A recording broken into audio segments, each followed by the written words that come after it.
Hey everyone, my name is Envy and I'm starting a new reading vlog today. I'm going to be reading this Dutch book. It's called Zoeting Alone by Lulu Wang. It's an untranslated Dutch book that I thought would be interesting for a reading vlog because I have no idea what it's about. The synopsis doesn't say anything, so I was like, well, we can find out together in a reading vlog.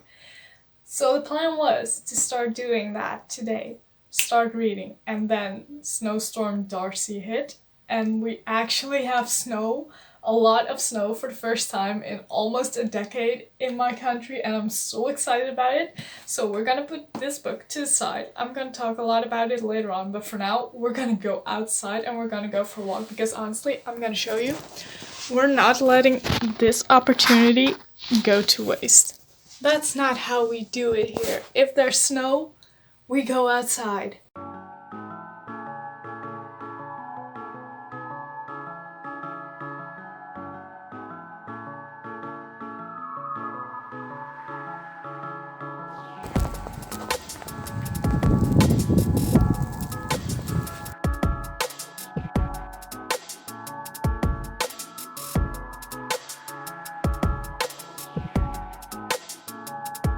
Okay, now it's time to talk about books. Now that I've been outside, now that I've exhausted myself like a puppy seeing snow for the first time, now we're going to talk about books. This book specifically. I've already told you that the synopsis is basically useless. I want to show you why, and in order to do so, I had to stick a translation to the back of the book. Usually I can translate stuff like this on the fly. I couldn't with this one because it's so empty. The words do not really tell me anything, so I really had to think about what is this. So the back of the book, and excuse my pronunciation of a Chinese name, this book is set in China and the days of taking Mandarin Chinese are 6 years in the past for me, so apologies in advance. But the back of this book says, 17-year-old Ding Xiang is a student at the University of Beijing, where she's torn between her hunger for knowledge and her desire for love. We follow her on a life path full of exciting affairs and political intrigue. Okay, but how is that all gonna happen? Is there one person who's dragging her along? Does she do something stupid that makes her end up in the middle of political chaos? What is going to happen? I know nothing based on synopsis. So I went to Goodreads in hopes of finding more information, which I did, but that made it more confusing because apparently this is a sequel, and I've read the first book 2 years ago, and I didn't know that this was a sequel because the main character has a different name in this book. Some things about this book just don't make a lot of sense. I mean, the back of the book says that the main character is 17 years old, and then on page 45 or something, it's stated that she's 18, and that is just a recurring thing. She is 18, and they emphasize it a lot. So why does the back of the book say 17? I do not get it. I am very confused. There is one thing I'm not confused about after how many pages did I read today. I'm on page 116, which is a lot further along than I expected after just focusing on snow all day. The main character goes to University of Beijing to study English, and that made me happy because I started out as a student of English, and I hoped to see some of that excitement that I felt when I was a first-year student of English. But instead, she just keeps making these really nasty remarks about her fellow students, about the curriculum, about basically everything. And it's like, why do you even study English if you don't like anything about the whole program? Personally, I felt a bit offended because she just goes all in on the study of the English language, and it's so sad because I love it so much. But yeah, she apparently doesn't. The main reason why I'm not DNFing this book yet is that I still haven't found out what's going to happen. I only know that the main character doesn't like her degree course. She does like men, she's obsessed with them. And that's all I know. I want to know what's gonna happen.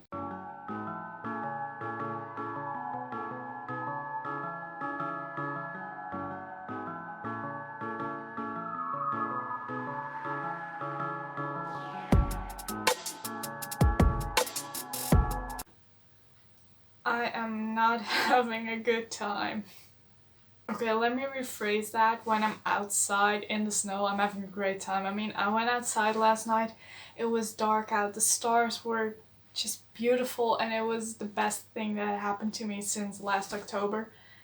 But then I came home to this book, and it was staring at me from my nightstand, and I was like, no, we're not doing this. I have a couple of issues with the book, and they're pretty deal-breakery almost. And most of those things are about the way the main character acts. I was promised politics. You remember, I was promised politics. The synopsis told me politics. It was also almost the only thing the synopsis told me.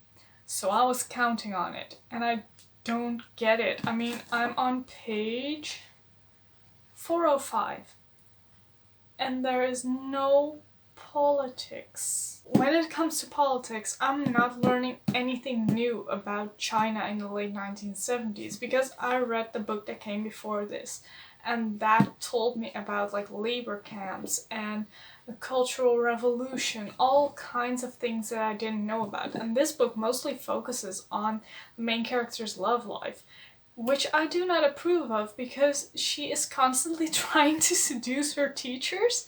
She's also like 0 to 100 real quick, and then on the next page she hates the guy she just tried to seduce.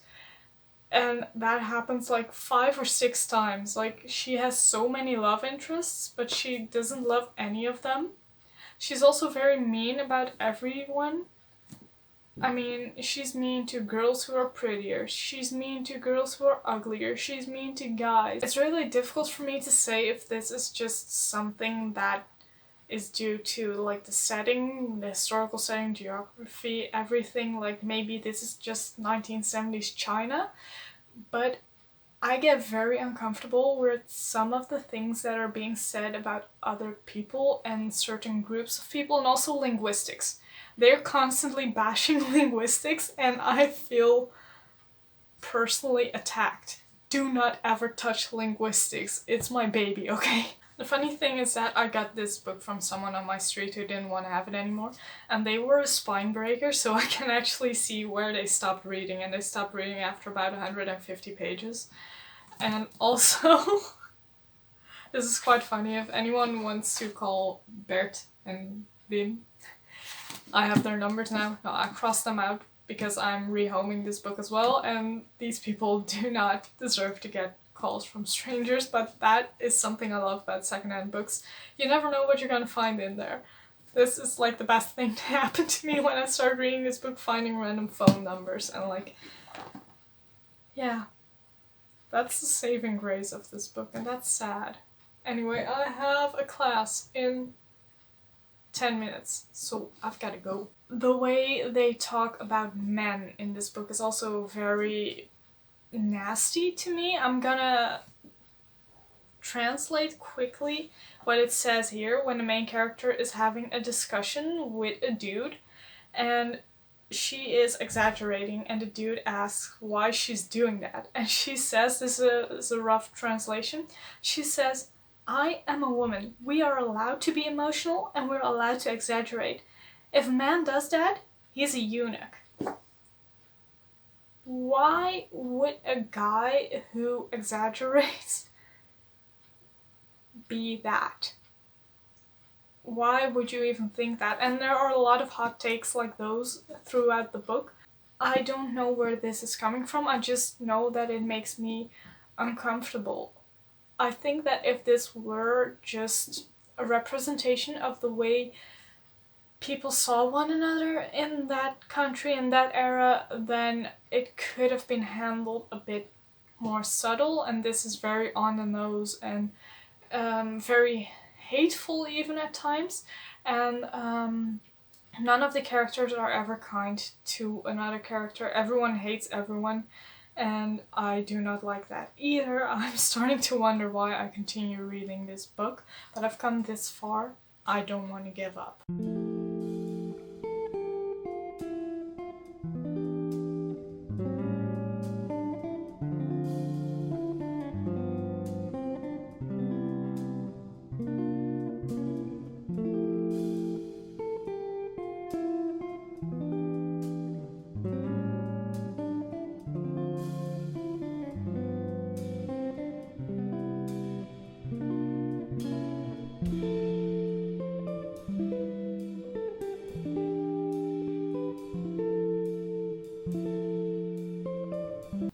online classes are so much harder than normal classes for me, and I don't even know why. But we're gonna solve this because I'm gonna drag myself outside and we're gonna check on the ice in the pond and see if it's gonna be strong enough to hold my weight. Well, I'm not gonna stand on it today. I'm gonna stand on it probably tomorrow or the day after tomorrow, but now we're gonna check how it feels and how it looks because I really hope I can go ice skating this week. And I do not want to go back to reading my book. So this is not going to be related to my book at all. We're just gonna check on the ice and snow.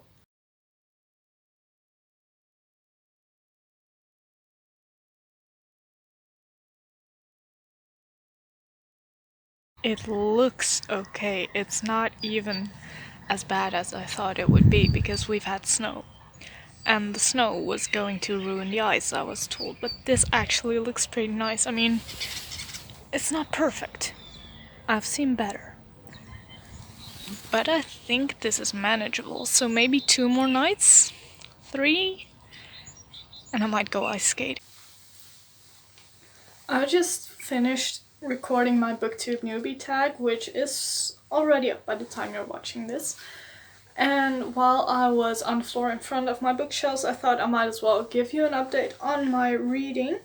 I finished my book 2 days ago. Time is a construct. I don't keep track of time anymore. Sorry, Bland.